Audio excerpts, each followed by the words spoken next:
And for the fourth Saturday of June 2026, a few stray thoughts and a few general remarks and a few points of view by way of a roundup of the week, all my own musings. Like Southwest Monsoon kept its date for onset. People looked up the wrong calendar, not nature's fault. Relief. Meanwhile, Southwest Monsoon is gaining momentum across India, bringing widespread rain alerts to several states. The India Meteorological Department has forecast heavy to very heavy rainfall in parts of western, southern, central, and northern India, while thunderstorms and gusty winds are expected in many regions. The IMD has issued rain alerts for more than 20 states as the Southwest Monsoon advances further across the country. Heavy to very heavy rainfall is expected in Tamil Nadu, Karnataka, Maharashtra, Goa, Gujarat, and Uttar Pradesh, with thunderstorms and lightning likely in several areas. In North India, Delhi, Haryana, and Punjab are expected to receive heavy rainfall, while Rajasthan remains under a thunderstorm alert. Uttarakhand can also see rain accompanied by strong winds of up to 50 kilometers per hour. The Weather Department has warned of very heavy rainfall in parts of northeast India as well, as monsoon activity strengthens across the region.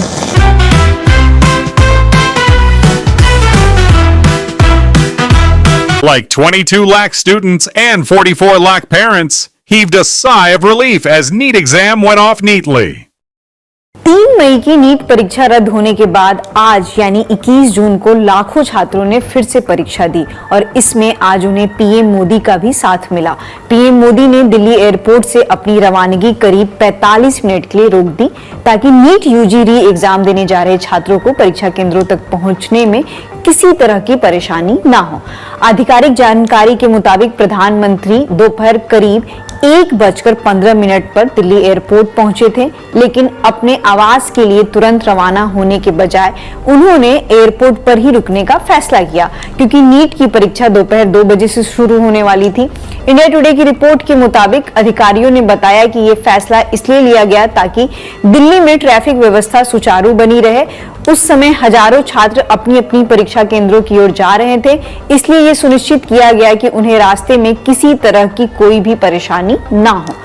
A few students missed NEET re-exam due to traffic snarls during Congress conference.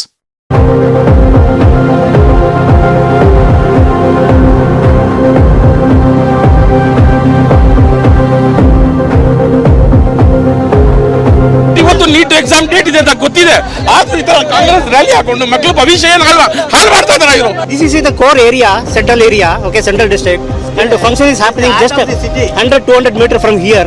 Okay, you should have taken care. So commissioner should have put more police force here. If at all, if any, it should not have happened, and we had taken all the precautions because that's how we had a program on Sunday to avoid any traffic hassles.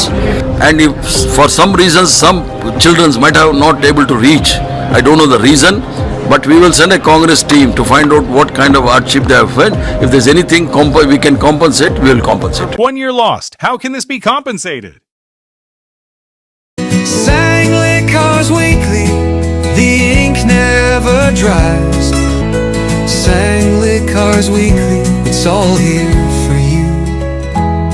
Like Tharoor and Congress Party are as usual at loggerheads again. This time over PM's handling of seafarers killed by USA. Tharoor sided with PM, Congress was peeved. 3 Indian sailors killed in a deadly US strike near the Strait of Hormuz on a commercial vessel. Indian seafarers are increasingly caught in the crossfire as the region continues to burn. New Delhi has now launched a strong protest with Washington.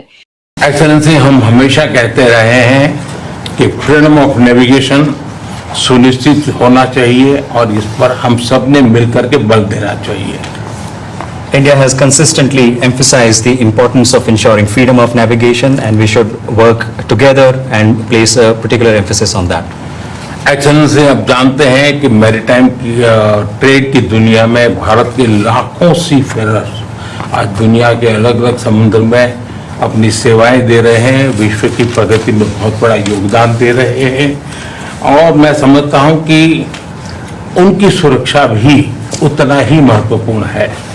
Mr. President, you are aware across the world, Indian seafarers in hundreds of thousands are working and they're performing their duties across global maritime trade routes, including the Strait of Hormuz, and their safety is of utmost importance to us.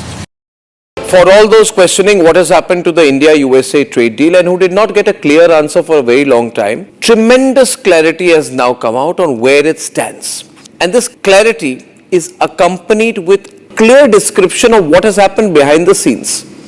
You want to know what's happened behind the scenes. We in the media want to know what's happening behind the scenes. The government isn't really giving us the full story. But now this story comes out because the US Commerce Secretary is a man called Howard Lutnick. He gives an interview to a Canadian-American venture capitalist, some kind of podcast. And in that he reveals quite a few things.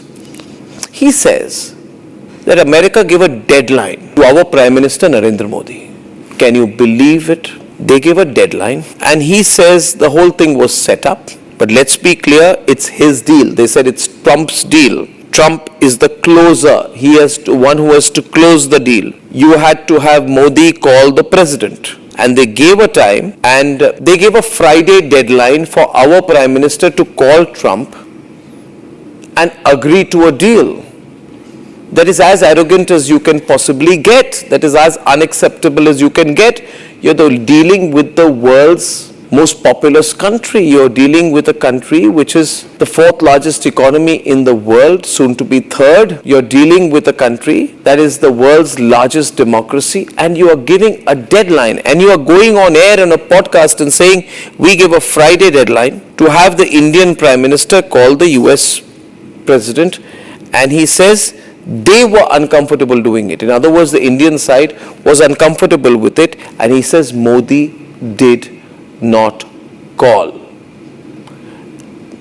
I'm so proud of Prime Minister Narendra Modi for not succumbing to this level of American pressure. I'm so proud that we have a Prime Minister who says, I will not capitulate. The US Commerce Secretary is surprised that India did not capitulate. He goes on and says, we did trade deals with Indonesia, with Philippines, with Vietnam. We had assumed we'd do a trade deal with India before that. This is something he goes on record, Howard Lutnick.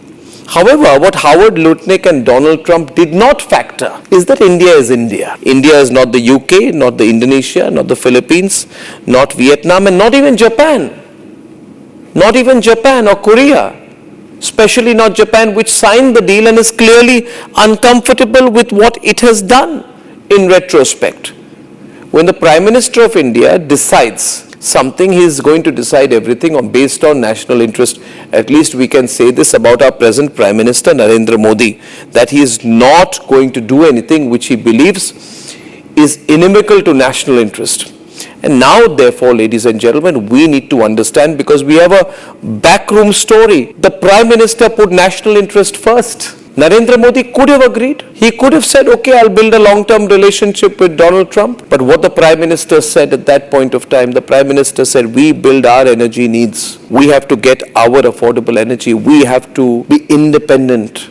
Remember, viewers, at that point of time, the Prime Minister repeatedly made calls for developing Swadeshi, and he said, build in India, make in India. Now you have the backstory to that. Why did Narendra Modi do that?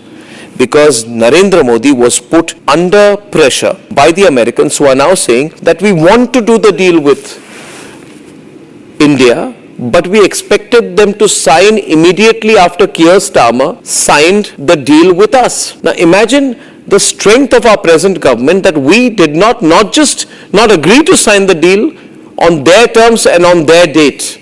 We made it clear to the Americans, according to the statement of Howard Lutnick, that when we sign the deal, we've not said we won't sign the deal with the Americans, but when we sign the deal, we'll sign a deal on our terms, on our date, in our national interest. Now, what must have got Trump even more angry is the fact that not only did Modi not budge with him, but Modi went and signed a free deal with Keir Starmer, a UK-India free trade agreement, which means that India decided we are going to stare America back. So far, viewers, whenever I said it, many people said, oh no, this is your speculation. How do you know? Okay, I was putting 2 and 2 together and going with what information I had from my sources. But today, I'm not even quoting a source. I'm saying that this is what the US Commerce Secretary has ended up revealing. Trump's right-hand man has revealed. And now he's saying, Lutnick further says that now we are making it more difficult for the Indians because obviously, ladies and gentlemen, the Americans are so angry with India because we are one of those countries which are just refusing to give in. He says in that interview, everybody asked the president, who do you think is next in terms of who's going to sign the trade deal next? And if you look back at the time, he says he talks about a variety of countries, but he names India a couple of times publicly. It's not like a big secret. We had 3 Fridays to get it done.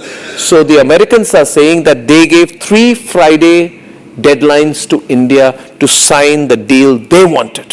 3 times they extended their deadline, but we did not agree. And once again, I'm saying tonight, feel proud that we did not agree. This is a superpower talking. And that superpower is India. We're sure of our direction, our growth, our market, and our potential. The Prime Minister is betting on the people of India and their energy and their faith and their nationalism. We must not let that faith down. Modi did not budge. We must not budge either. When we sign a deal, which I'm sure we will sometimes, we must celebrate because that deal will have to be on our terms. We are not going to even talk to a country that gives us Friday deadlines and then goes public with it and wants to try to do things to humiliate us. Ladies and gentlemen, Lutnick says in that quote that the president said, I won the deal in between the UK and Vietnam, which means Donald Trump was sitting in Washington and telling his Commerce Secretary, between signing the deal with Keir Starmer and with Vietnam, get India in between. And Trump is angry today because India is the only country which has said not that we will not sign the deal or we won't talk to you, but we don't agree with your timing, your deadline and your style, trying to get a deal done. You're using pressure to get us to sign on the dotted line on something and with something which may not be in the interests of the people of India. Viewers, that's a very major point that needs to be understood. You need to share this. If you're watching this video, share it with people so that people get to know that all the lies that were spoken when the Congress party used a hashtag at that point of time, Narendra surrender, trying to insinuate that our Prime Minister was giving in to American pressure. Today we have heard it from everyone tonight. We did not give in to anyone's pressure, not during Operation Sindoor, not on our military interests, not when they did not expect us to hit Kirana Hills, which I believe house certain nuclear strategic assets of the Pakistanis, which were being protected by the Americans. We still hit them. And when the Americans thought that they could put pressure strategically to extract something economically, we put the pressure back today. So of course there is tension. Of course there will be challenges. Of course there will be a privileged set. Some people who say this is bad, let's just give in to the Americans. But I would say no. We must think long term. We must look at the long-term opportunity, not short-term expediency. To the people of India, I would say, we should be proud that Modi did not budge. Our country did not budge. Bharat did not budge. And we should say tonight, once again, that the only ism in this country, therefore, is nationalism. Let Trump realize that he's dealing with a very proud, very strong, very confident, very assertive, and very nationalist people. And now you understand why Prime Minister Modi said this when he said, I know I will have to personally pay a heavy price, but I am ready for it. Now this, ask yourself, ladies and gentlemen, when Prime Minister said for farmers, fishermen and livestock, rear as Modi will stand as a wall of protection, please understand these are exactly the areas where America and Trump wants us to compromise. We will not be a superpower if we compromise. I am absolutely sure the trade deal will not allow that. Let there be no trade deal. We should be prepared to build over the long term, sacrifice in the immediate term, but promise ourselves that the day will not be far when the Americans will come begging to do business with us. Trump or no Trump, we will set the terms then. Ladies and gentlemen, believe me, the day is not far when roles will be reversed.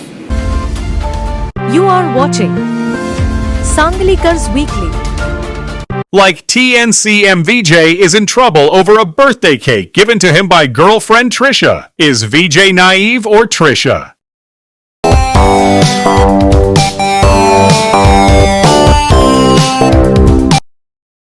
The viral photograph alleging a private birthday celebration between Tamil Nadu Chief Minister Vijay and actress Trisha Krishna has shifted attention away from digital fabrications and straight into the wave of severe public backlash. TVK supporters claim that the image is entirely fake.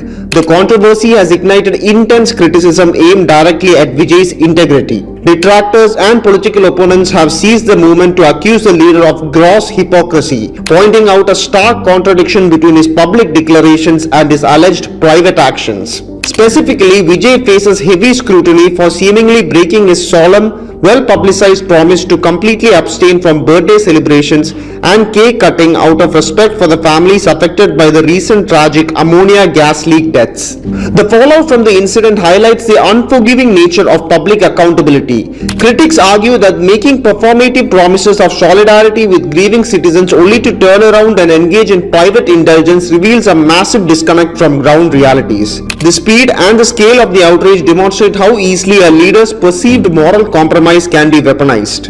In the court of public opinion, the technical authenticity of a photo often matters far less than the underlying expectation of political consistency. Ultimately, this controversy underscores that for CM Vijay, every action is now judged through the lens of absolute public trust, where even a rumor can expose a leader to damaging charges of opportunism and broken promises.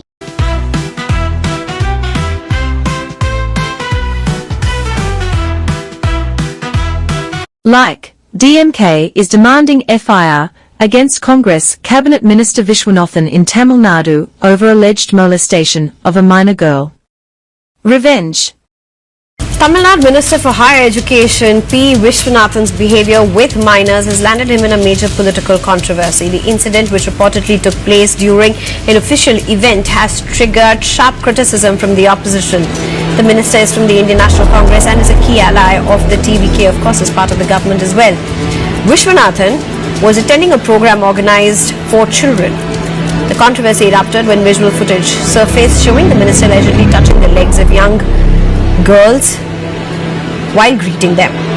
The opposition has moved swiftly to condemn the incident, demanding an immediate explanation from the state government and calling for the minister's resignation. BJP national spokesperson Shehzad Poonawalla has hit out against the minister over his behavior. Reactions have been pouring in from social media over why politicians should be aware of good touch and bad touch. At the heart of this entire issue is consent. Suresh Kumar, let's just start with you. What do you look at this? How do you look at this? No, the government, Tamil Nadu government now led by Joseph Vijay, looks, it's not a real government taking place. It's a real government. It's only full of reels in Insta and this. And the higher education ministers, he danced for a song in the event, the song of Mr. Vijay. What BJP spokesman has said is right. It is little ones. It's a bad touch. It's a bad touch. I want explanation. Everybody in Tamil Nadu want explanation from the higher education minister, or the Congress should ask him to resign. For what I'm saying, even before the disgusting act of the minister touching the legs of the children, before that, even dancing for such a song, and that too an education minister. I'm telling you very clearly, he is a higher education minister. So he should be an example for the students.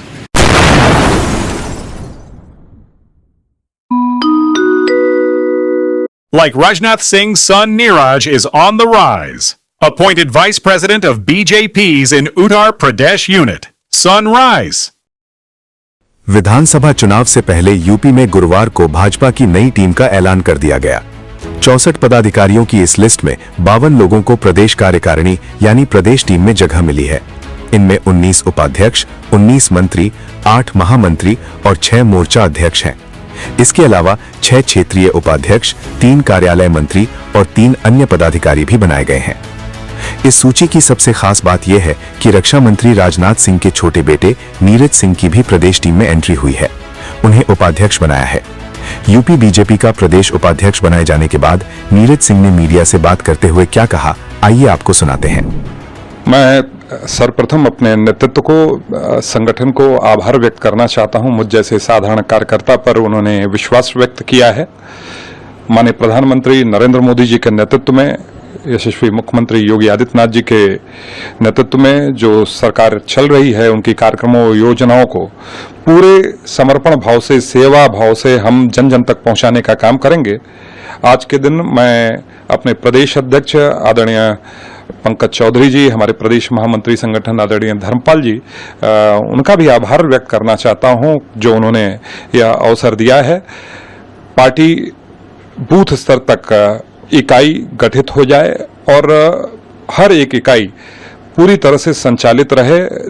Party के जो कार्यक्रम, योजनाएं, प्रकल्प जो भी संगठन के होते हैं, उसका पूरी जिम्मेदारी, पूरी ईमानदारी से निर्वहन करने का काम हम कार्यकर्ता के भाव से करेंगे। Like fire at a gaming studio in Lucknow killed 15 youngsters. Usual negligence. Always goes unpunished. Shameful. At least 15 people died after a massive fire broke out at a 3-story commercial building housing a coaching center in Lucknow's Aliganj area on Monday, June 22nd. The blaze erupted at a building on Usha Mehta Marg. According to eyewitnesses, several students attempted to escape the fire by jumping from the building. Witnesses said 4 to 5 students managed to come out of the building on their own, while others were feared trapped. Some locals claimed that 7 to 8 students jumped to escape the fire. Uttar Pradesh Deputy Chief Minister Brajesh Pathak visited the site and said rescue operations remained the top priority. The Deputy CM said the 3-story building housed a pet shop on the ground floor and an animation center on the upper floor. He later described the incident as extremely tragic, stating that around a dozen young people had died and that a high-level inquiry had been ordered. Chief Minister Yogi Adityanath expressed grief over the tragedy, calling the loss of lives heartbreaking and extending condolences to the bereaved families. Prime Minister Narendra Modi also expressed his condolences and announced an ex gratia payment of 2 lakh rupees from the Prime Minister's National Relief Fund to the next of kin of each deceased victim, while injured persons will receive 50,000 rupees. Authorities work to determine the exact cause of the fire and account for everyone who may have been inside the building. Sanglikars Weekly, the ink never dries. Sanglikars Weekly, it's all here for you. Like arrests in Ayodhya show that there is a lot of golmaal in Ram Mandir. Sacrilege. Who looted Ram Lala's coffers? Ayodhya Temple cash trail leads to FIR. Case registered. An FIR was filed against 8 persons, including key accused Tinu Yadav and Anukalp Mishra, in the alleged Ram Temple donation scam. The trust accused the suspects of theft, cheating, criminal breach of trust, and criminal conspiracy. Investigators allege that money collected from donation boxes inside the temple premises was diverted and misappropriated. Details of what the SIT has found is frankly quite horrifying. When it comes to the CCTV analysis, there was CCTV footage that was analyzed for at least a period of a week, and you'd be shocked to know that embezzlement was found April 27 to the first week of June. Embezzlement on 70 occasions was found on 39 days. The audit was hugely flawed. Inadequate CCTV coverage was there. There were many parts of that room where the counting was taking place, where the money and valuables were being transported, that were blind spots. You don't even know how much of it was pilfered. Internal audits of at least 3 years were checked and they were found hugely lacking. Remember, again and again, people had warned that something is amiss and perhaps a more professional firm needs to be brought in. Discrepancies were found in the number of hundis and records. So hundis, the donation boxes, the actual number of those donation boxes, and what was put in records, it simply did not tally. Was that the way that money and valuables were taken away? Several procedural lapses were left unaddressed. Security protocols remained only on paper. There were significant gaps in counting the record maintenance. Do you know that people have told NDTV, sources have told NDTV, that those who went in for counting They were allowed to go in wearing clothes with pockets. They could have simply just slipped something into their pocket, because thanks to this Tinnu Yadav, who pretty much had access control, they could walk in and out at will.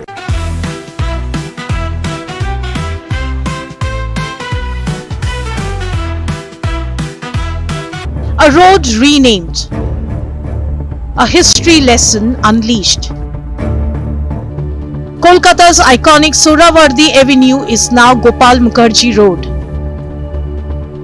Chief Minister Suvendu hailed the move as a historic decision, saying Bengal can no longer honor a figure linked to the horrors of the 1946 Great Calcutta killings. The BJP says Gopal Mukherjee, better known as Gopal Patha, protected Hindus during the 1946 pre-partition riots and deserves recognition. देखिए, इससे ये तो एक ऐतिहासिक भूल था जो आज ठीक हुआ है शुभेंदु सरकार में। ऐतिहासिक भूल था। आपको एक चीज समझना पड़ेगा, कलकत्ता के अंदर एक एवेन्यू था, शुरोवर्दी एवेन्यू। क्यों रहेगा भाई? शुरोवर्दी ने जहां पर ये शुरोवर्दी जो व्यक्ति था, ये इन्होंने हिंदुओं के ऊपर अत्याचार किया था, हिंदुओं का खून किया था। 1971 साल में हिंदू औरतों की इज्जत लूटी गई थी। तो ऐसा एक व्यक्ति के ऊपर रास्ता क्यों बनेगा? ये तो लेफ्ट फ्रंट के जो लोग हैं, जो हमेशा देश के खिलाफ रहे हैं, जो इंडिया चाइना के युद्ध में भी ये जो वामपंथी हैं, ये जो लेफ्ट फ्रंट के लोग हैं, इन्होंने चाइना का सपोर्ट किया था। इनके टाइम पे ये रास्तों का नाम हुआ था। तो ये तो एक ऐतिहासिक भूल था। तृणमूल कांग्रेस क्यों नहीं किया? आज कलकत्ता म्युनिसिपल कॉर्पोरेशन ने सुहरावर्दी एवेन्यू का नाम बदल के गोपाल मुखर्जी एवेन्यू किया है, और मैं इस सिद्धांत का 100 में से 100% सपोर्ट करता हूं। गोपाल मुखर्जी बंगाल में कलकत्ता का एक ऐसा व्यक्ति था, जब पाकिस्तानी लोग, जब ये राजाकार पूरे कलकत्ता में डायरेक्ट एक्शन डे पे हिंदुओं को काटा जा रहा था, हिंदुओं को मारा जा रहा था, हिंदुओं को रास्ते के बीच टांगा जा रहा था, हिंदू औरतों की इज्जत लूटी जा रही थी, तब यह व्यक्ति गोपाल मुखर्जी ने खुद शस्त्र उठाया था और हिंदुओं की रक्षा की थी। You are watching Sanglikar's Weekly. Like Madhya Pradesh Chief Minister Yadav is in trouble over his land deals in Ujjain. Akhilesh lent his support to fellow Yadav by alleging BJP conspiracy. The most prominent temple town of Madhya Pradesh, Ujjain, is witnessing an unprecedented boom in road connectivity and urban development. Since Mohan Yadav took oath as the Chief Minister in December 2023, his family members and their real estate companies have purchased at least 137 plots. This raises questions of impropriety and conflict of interest because most of these plots either close to new road or highway projects. Mohan Yadav ji को बदनाम करने के लिए ये BJP ने साजिश की है, और अगर मोहन यादव पे ये आरोप है तो उत्तर प्रदेश के मुख्यमंत्री जी ने तो 300-600 एकड़ जमीन ली है। आप लोग समझते नहीं बात को। ये कोई नई बात थोड़ी है कि उन्होंने कोई जमीन ली है। अगर उन्होंने जमीन ली है तो पुराने वो रियल एस्टेट का काम करते थे। आप ये क्यों भूल जाते हैं कि जो मध्य प्रदेश के मुख्यमंत्री हैं वो रियल एस्टेट का पहले से जमीनों का काम करते थे? क्या ये बीजेपी नहीं जानती कि वो जमीनों के काम करते थे? तो अब ये आरोप पता है क्यों लगाया जा रहा है? बीजेपी रास्ता ढूंढ रही है कि 3 मुख्यमंत्री कैसे बदलें। वो मुख्यमंत्री बदलना चाहते हैं, इसलिए आरोप लगवा रहे हैं।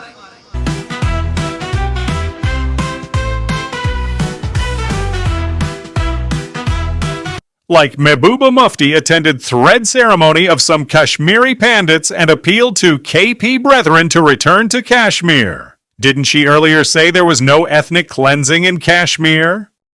जो काम मौजूदा सरकार को करना चाहिए था वो आप कर रही हैं। कश्मीर पंडित को वापस रिहेबिलिटेट करने की आप बहुत कोशिश कर रही हैं। नहीं, देखिए ये बहुत अच्छा लगा मुझे आज ये कश्मीरी पंडित जो इनका फंक्शन था यथवनांच कौशिरपुर योनि त्राउन ये यहाँ आ गए और यहाँ किया, तो मुझे लगता है इसमें आपस में सरकार का काम कम है।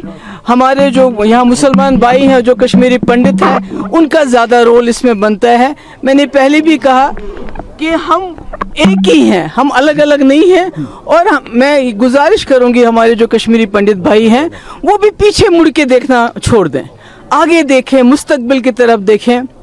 और जैसे आपने देखा, मैंने पहले भी बताया, जैसे डॉक्टर यू कौल हैं, सुशील राजदान जी हैं, समीर कौल जी हैं, वो किस तरह आते हैं यहाँ लोगों का इलाज करते हैं जो लोग दिल्ली नहीं जा पाते। और जो अगर कभी कोई कश्मीरी मुसलमान मुल्क के किसी हिस्से में चला जाता है, अगर वहाँ कोई कश्मीरी पंडित डॉक्टर होता है तो वो उसके लिए बाहें खोल देता है, उसका इलाज उसको नहीं पूछता है कि उसका कौशल मुसलमान बकारे ने इलाज, मुझे तुमसे कुछ गिला है। तो मैं समझती हूँ कि जो हमारे यंगस्टर्स हैं, जो यंग कश्मीरी पंडित डॉक्टर्स हैं, बाकी लोग हैं, उनको भी इसी डॉक्टर सुशील राजदान की तरह, यू कौल की तरह, समीर कौल की तरह यहाँ आना चाहिए और हमें पिछली बातें भुला के आगे चलना चाहिए, आगे की तरफ देखना चाहिए। और इसके अलावा सरकार का काम बनता है जो हमारे कश्मीरी पंडित भाई कश्मीर में जो रहते हैं या जो पीएम पैकेज के अंदर आए हैं, उनको रहने के लिए बहुत कम जगह है। 1 बेडरूम फ्लैट है उनका, जबकि मुफ्ती साहब ने 2 बेडरूम फ्लैट का इरादा किया था। तो इसी तरह से जम्मू में जहाँ ये जगती में रहते हैं, इतने ख़राब हालात है, उन बिल्डिंग्स की हालत इतनी ख़राब है, पानी के मुश्किलात हैं, बिजली के मुश्किलात है, ऊपर से जो नफसा का इन्होंने शुरुआत की है। नफसा में थोड़ी आप एक कश्मीरी पंडित जो माइग्रेंट हो गया है उसको और आम इंसान को एक जैसा कंसिडर नहीं कर सकते हैं। तो जो कश्मीरी पंडित माइग्रेंट होके आ गए हैं, तो उनके साथ ज़रूरी बनता है कि आप उनके साथ अलग तरीके से पेश आओ और दूसरों के साथ अलग तरीके से। तो काफ़ी मुश्किलात हैं इनको, मगर मुझे खुशी है कि जिस तरह ये आ गए हमारे पंडित भाई यहाँ अपने बेटे को लेके यहाँ अपना फंक्शन करने के लिए, मुझे लगता है और कश्मीरी पंडित अब यहाँ आएंगे और भी जगह आएंगे। और ये जो इनके मंदिर हैं, जैसे यहाँ सराय बनी है, बड़ी बड़ी सराएं बननी चाहिए, जो बड़े बड़े मंदिर हैं, ताकि ये आराम से आ सके, वहाँ रह सके, वहाँ अपने फंक्शंस कर सकें। और इस तरह से दोबारा ये जो कश्मीर है ये गस बे गसिम पिरवर आबाद इथे के कश्मीरी पंडितों से इसके ब्रोटस चलिए।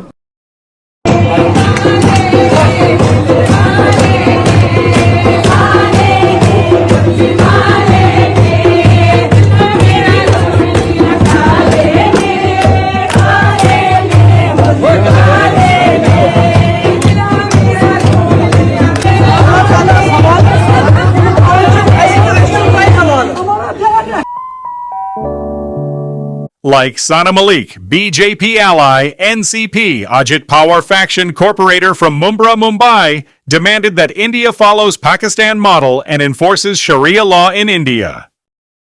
पॉलीगैमी मुस्लिम्स में अलाउड है मुस्लिम लॉ अंतर्गत। पाकिस्तान ने कुछ नया नहीं किया है। पाकिस्तान ने मुस्लिम लॉ जो हमारा कुरान जो कहता है उसको इम्प्लीमेंट किया है, और वही अगर इधर भी इम्प्लीमेंट किया जाएगा तो हम में से किसी को भी इस्लाम के में जो भी कुरान बोलता है वो हम फॉलो करते हैं। अगर कुरान में कोई चीज कही गई है उसको फॉलो करने के लिए अगर इम्प्लीमेंटेशन पाकिस्तान ने लाया है तो भारत देश भी लाए, और हम इसकी मांग करते हैं। विधायक सना मलिक जिस संविधान की शपथ लेकर विधायक बनी है, कम से कम उस संविधान को तो वे स्मरण करती जिस भाषा का उपयोग उन्होंने किया है, जिस देश की अप्रत्यक्ष रूप से पाकिस्तान की वे जयकारा कर रही है। क्या हो गया उनको? नारी के सम्मान में ये देश खड़ा है। एक बहन के साथ अन्याय करते हुए पॉलीगामी इस भारत के भूमि पर उसका समर्थन कभी नहीं हो सकता। पर केवल कुछ धर्म के लोगों को संतोष दिलाने के लिए, उनके वोट पाने के लिए अगर सना मलिक का प्रयास है तो दुर्भाग्यपूर्ण कहा जाएगा। आदरणीय प्रधानमंत्री नरेंद्र मोदी जी के नेतृत्व में सबका साथ सबका विकास यह सपना और संकल्प लेकर के देश आगे बढ़ रहा है। Like a major central cabinet reshuffle is on cards. Watch. There is growing buzz in New Delhi that Prime Minister Narendra Modi could soon carry out a reshuffle of his Council of Ministers. There is no official announcement yet, but a series of high-level meetings, political developments within the NDA and speculation over new faces in the government have fueled discussions that changes could be imminent. So what exactly is driving these rumors? Who could be inducted? Which ministries could see changes? And how are recent political developments influencing the calculations? Here's what we know so far. Over the past week, speculation gathered pace after Prime Minister Narendra Modi met President Draupadi Murmu. Soon afterwards, Union Home Minister Amit Shah also called on the President, prompting fresh discussions about whether the government is preparing for a cabinet reshuffle. Officially, neither meeting has been linked to a reshuffle yet. BJP leaders have suggested that the meetings could simply have been routine consultations or courtesy calls. But in political circles, the timing has inevitably sparked questions. Adding to the speculation are recent developments within the government. Minister of State George Kurian resigned after his Rajya Sabha term ended and he was not renominated, while Ravneet Singh Bittu continues in the Council of Ministers despite his own Rajya Sabha term also ending. These developments have only added to the conversation about possible changes within the cabinet. If a reshuffle does happen, several ministries are believed to be under watch. Education Minister Dharmendra Pradhan's name has figured prominently in political discussions following the controversy surrounding the NEET examination and allegations of question paper leaks. There is also speculation that Petroleum Minister Hardeep Singh Puri's portfolio could change, particularly as the BJP looks to strengthen its political footprint in Punjab ahead of assembly elections in the state. Reports have also suggested that portfolios currently handled by senior ministers like Nirmala Sitharaman, Nitin Gadkari and Manohar Lal Khattar could see adjustments, although there has been no official confirmation. Attention is also focused on potential new entrants into the cabinet.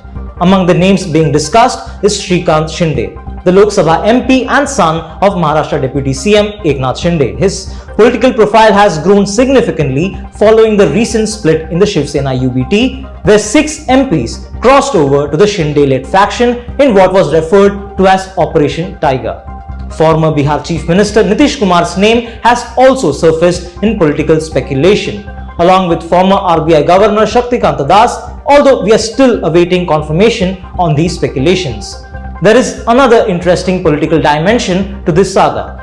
The NDA's strength in parliament has recently increased following some major political realignments.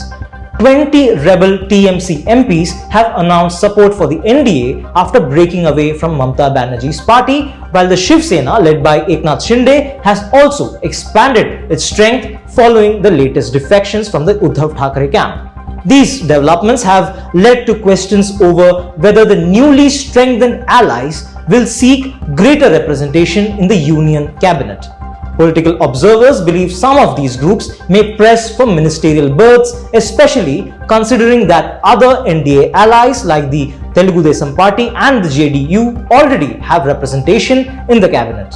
However, there are also reasons for caution. The BJP has not publicly indicated that it intends to reward every new political entrant. In particular, the party may tread carefully when dealing with rebel TMC MPs who chose to merge with the Nationalist Citizens Party of India rather than joining the BJP directly.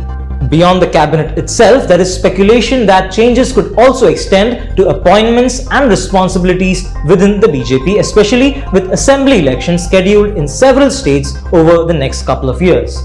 For now, however, it is important to remember one thing. None of these changes have been officially announced yet.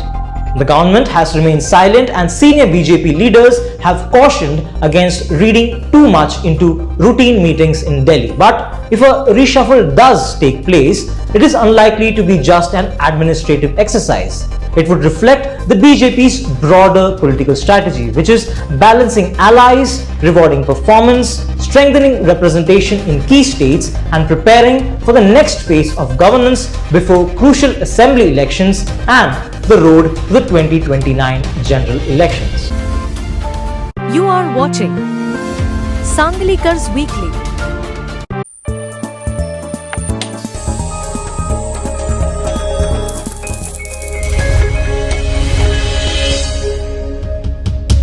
Gold and silver prices have fallen to 7-month low. Gold price 12% से ज्यादा नीचे है, ऐसा क्या हो गया? अब gold और सस्ता हो जाएगा क्या? देखो, पिछले 1 महीने में ना इंडिया में गोल्ड प्राइसेस काफी करेक्ट हुए हैं। MCX पर गोल्ड लगभग 1,41,500 पर 10 ग्राम है। जो रीसेंट हाई था ना 1,61,800 के आसपास, उससे 12% से भी ज्यादा नीचे है। इसलिए ये सिर्फ एक छोटा डिप तो नहीं है, बल्कि हम इसे एक प्रॉपर करेक्शन बोल सकते हैं। और इसके ना 4 मेन रीजंस हैं। पहला है जियोपॉलिटिकल टेंशंस का कम होना, क्योंकि यूएस ईरान पीस डील की होप्स जो है उससे फियर प्रीमियम और सेफ हेवन डिमांड दोनों कम हुए हैं। सेकंड है strong US dollar, dollar strong होने से गोल्ड पर प्रेशर आता है। थर्ड है हाई इंटरेस्ट रेट की एक्सपेक्टेशंस, गोल्ड इंटरेस्ट नहीं देता इसलिए इन्वेस्टर्स इंटरेस्ट अर्निंग एसेट्स को प्रेफर करते हैं। एंड फिर है प्रॉफिट बुकिंग, स्ट्रॉन्ग रैली के बाद ट्रेडर्स ने प्रॉफिट्स बुक किए जिससे सेलिंग काफी बढ़ गई। सही है यार, फिर जिनको ज्वेलरी लेना है उनके लिए तो अच्छा ही हुआ।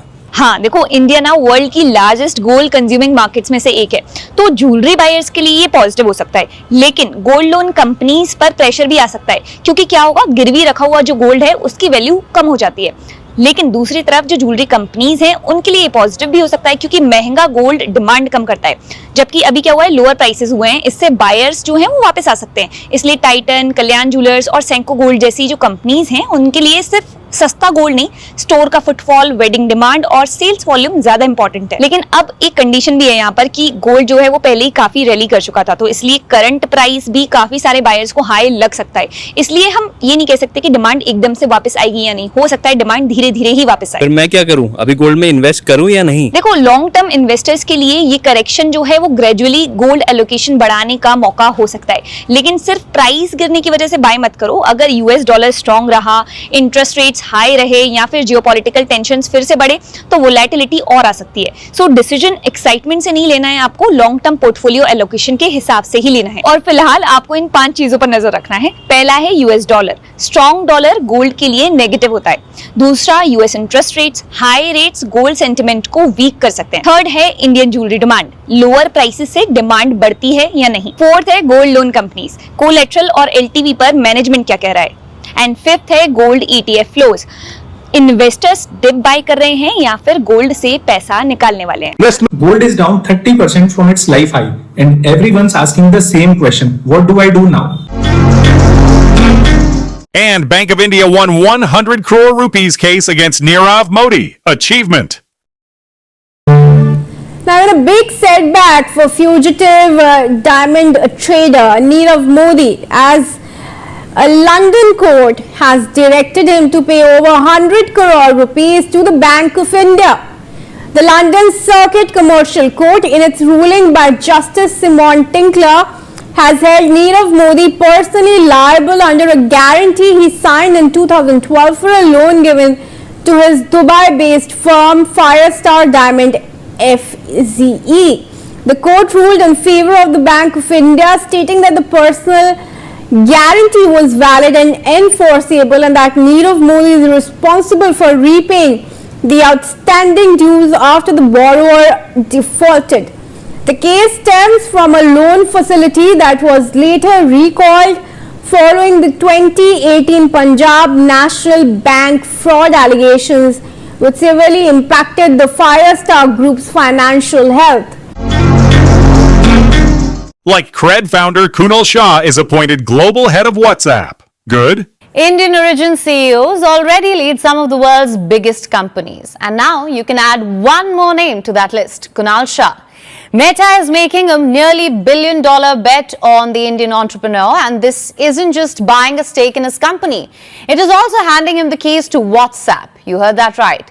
The Facebook parent is investing $900 million in Indian fintech startup Cred. As part of that deal, its founder Kunal Shah will become the new global head of WhatsApp.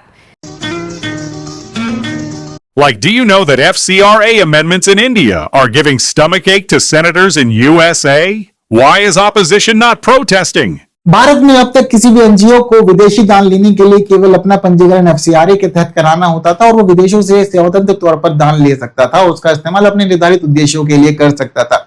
लेकिन अब भारत सरकार ने एफसीआरए के नियमों को कर दिया है सख्त और साफ साफ समझा दिया गया है कि अब एनजीओ स्वतंत्र स्थिति में नहीं रहेंगे, क्योंकि अब एफसीआरए में एनजीओ के रजिस्ट्रेशन के लिए 5 अलग अलग कैटेगरी बना दी गई और कहा है कि आप जिस भी कैटेगरी के तहत यहाँ रजिस्टर हो रहे हैं उसके अकॉर्डिंग ही आपकी सभी चीजें आगे बढ़ेंगी। जो कैटेगरी है उसमें शामिल है educational, economic, religious, social and culture, और आपको इसके अकॉर्डिंग ही काम करना है। साथ ही साथ ये भी समझा दिया गया है कि कोई भी एक्टिविटी आपकी देश के खिलाफ नहीं होनी चाहिए और पॉलिटिकल नहीं होनी चाहिए। और वहीं अगर आप धार्मिक मामलों में शामिल हैं तो उसके अंदर आप धर्म परिवर्तन का काम नहीं करोगे, और अगर सांस्कृतिक काम कर रहे हो तो ऐसी स्थिति में भारतीय परंपराओं को, धरोहर को बढ़ावा दिया जाना बहुत महत्वपूर्ण है। साथ ही समझा दिया गया है कि किसी भी नियम का उल्लंघन होता है तो 1 लाख का जुर्माना लग सकता है, या फिर जिस राशि का आप उल्लंघन करेंगे उसका 30% फाइन आपको देना होगा।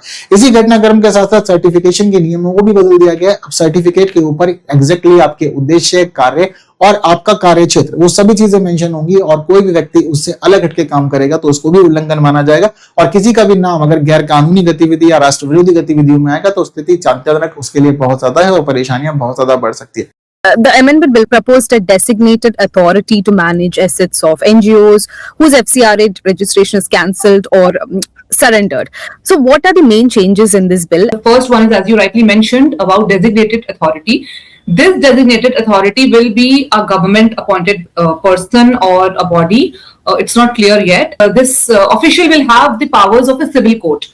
So they can summon officials, they can ask anybody to depose, and this designated authority will look after the assets and properties that have been generated from foreign funds. So if you are an NGO and you have received foreign funds, you have started a school and the government has cancelled your FCRA registration for some reason, for some violation, so that school automatically will be vested in the designated authority. And the designated authority can decide whether it should be transferred to the state government, to the central government, or whether it can be sold off to anybody from the private, from the public, and the money generated from it will go to the Consolidated Fund of India. So do you think this will actually give some power to center? Yes, absolutely, because FCRA is a central act, and this designated authority will be a central government person. There are around 16,000 registered FCRA registered NGOs right now in the country, and they receive around 22,000 in foreign funds annually. So obviously this is a centrally governed and a centrally controlled act, and this will give center more power. The second main change is that they have changed the definition of key functionary. Earlier, the key functionary was not defined as presciently as it has been done in this act. So it will include directors. It will include anybody associated with the NGO. So if the government thinks that you have done some wrong and there is some violation, and if they call you for giving your explanation, so everybody associated with that NGO will be liable to be prosecuted. That is one of the other major changes. The third is that if a state government thinks that this NGO has done some violation and they want to open an investigation, constitute an inquiry, they will have to seek central government's permission. They cannot bypass them. Right. And if the NGO has failed to get, because FCRA registrations, they are renewed every 5 years. If they fail to get the renewal certificate from the government, if they fail to apply, so it will cease, their registration will cease to exist, and the assets and the properties will again go to the central government. A stand-up comedy show by comedian Praneeth More has sparked a controversy over the past few weeks after remarks made during audience interactions went viral, triggering public outrage. Now, it has gone to the cops. On June 11th, Maharashtra Cybercrime Police registered an FIR against comedian Praneeth More and other members concerning the objectionable content circulated on social media. The offence has invoked sections of Bharatiya Nyaya Sanhita 2023 and Information Technology IT Act 2000 against More, 2 audience members, Himanshu Jangra and Sejal Pawar, and other persons found involved in connection with the publication and dissemination of allegedly obscene and objectionable content through online platforms and social media, as per the police. So what really happened? The row stems from clips recorded during More's stand-up show in Gurugram. In one viral segment, Himanshu Jangra, a Gurugram-based web developer, recounted a date during which he spent 370 rupees on a plate of chicken biryani for the woman he was out with. Jangra then suggested that the woman should give him something in return for paying for the meal, making remarks that alluded to sexual and physical intimacy, which had the audience laughing. He further described intimate moments from the date, still insisting on getting his money's worth despite her reluctance. while the audience cheered. Right through it all, More appeared to do nothing to stop him and instead encouraged Jangra to continue with his story. The backlash soon extended beyond social media. Jangra's employer, Gurugram-based Starvik Design, said it was inundated with messages, emails and calls demanding action. Jangra was sacked. The founder of the company put out a video on social media explaining why they fired him, saying Jangra's remarks on the show were offensive and that it didn't reflect the company's values. Another viral clip from More's show featured Sejal Pawar, an MBBS undergraduate student at Mumbai's KEM hospital. She joked that she and her friends would sometimes examine and mock the private parts of male cadavers during medical training. The comments drew criticism from medical professionals and social media users who described them as disrespectful and unethical. The National Commission for Women, or NCW, has taken a suo motu cognizance of the viral video, where remarks allegedly glorifying sexual coercion and non-consensual conduct towards a woman were publicly made and subsequently applauded. Since the videos were published, all three apologized for their actions on social media. More put out a statement on his Instagram account saying the views of the audience did not reflect his personal views and called it a lapse of judgment, that he did not challenge that remark instead of laughing and moving on. Sejal Pawar apologized multiple times in her video, admitted that she did a very wrong thing and never imagined that a 2-month-old clip would become an issue. You are watching Sanglikar's Weekly. Sword and Shield. Why UAE wants Indian BrahMos and Akash Tir. UAE is reportedly exploring acquisition of India's BrahMos supersonic cruise missile and Akash Tir air defense system. Preliminary discussions underway to enhance both strike capability and defensive shield architecture of the Gulf nation. The move reflects Abu Dhabi's push to diversify defense suppliers beyond traditional Western partners. अभी Iran ने अपने शहीद 136 drone का डर पूरे middle east के देशों के अंदर डाल दिया है और जो देश पहले अमेरिका से महंगे महंगे एयर डिफेंस सिस्टम्स खरीदते थे, अब वो भारत के एयर डिफेंस सिस्टम्स को खरीदना चाहता है। देखो, ईरान और अमेरिका के जंग में अमेरिका ने जो महंगे महंगे air defence systems middle east में लगा रखे थे, वो शहीद 136 ड्रोन को नहीं रोक पाए, जबकि दूसरी तरफ ऑपरेशन सिंदूर के समय भारत के आकाश एयर डिफेंस सिस्टम ने 400 से 500 ड्रोन को इंटरसेप्ट कर लिया था। और यही सब देखने के बाद यूएई जैसा देश जो पहले अमेरिका से थार्ड जैसे महंगे एयर डिफेंस सिस्टम्स खरीदते थे, अब भारत के ब्रह्मोस मिसाइल और आकाश एयर डिफेंस सिस्टम को खरीदना चाहता है। ईरान के सुप्रीम लीडर अली खामनाई की शहादत फरवरी में हुई और अब उनकी तदफीन के हवाले से तारीख मुकर्रर कर ली गई है। ईरान ने बाज़ाब्ता तौर पर तारीख का ऐलान कर दिया है। 4 जुलाई से 9 जुलाई तक तदफीन के प्रोसेस की शुरुआत होगी और इस बीच दावतनामा भेजने की भी शुरुआत हो चुकी है और इसी सिलसिले में वजीर आजम नरेंद्र मोदी को दावतनामा भेजा गया है कि वो अली खामनाई की तदफीन में शामिल हों। अब इसकी जानकारी अभी तक सामने नहीं आ पाई है कि क्या वाकई में वजीर आजम नरेंद्र मोदी अली खामनाई की शहादत के बाद तदफीन में शिरकत करने के लिए पहुंचेंगे या नहीं। क्या वो खुद जाएंगे या फिर किसी और को इस तदफीन में शामिल होने के लिए भेजेंगे, इसकी जानकारी नहीं आई है। लेकिन इतना तो जरूर है कि ईरान में सुप्रीम लीडर अली खामनाई की शहादत फरवरी में हुई थी और ये ईरान में ये शहादत उस वक्त फरवरी में हुई थी जब ईरान और अमेरिका के दरमियान लड़ाई चल रही थी, तो अमेरिका की तरफ उसे अटैक किया गया था और उसी में शहादत पाई थी अली खामनाई, आयतुल्लाह अली खामनाई ने। तो अब 4 जुलाई से लेकर 9 जुलाई तक एक प्रोसेस शुरू होगा, तदफीन का अमल शुरू होगा। 4 जुलाई से लेकर 9 जुलाई के बीच अली खामनाई की तदफीन कर दी जाएगी।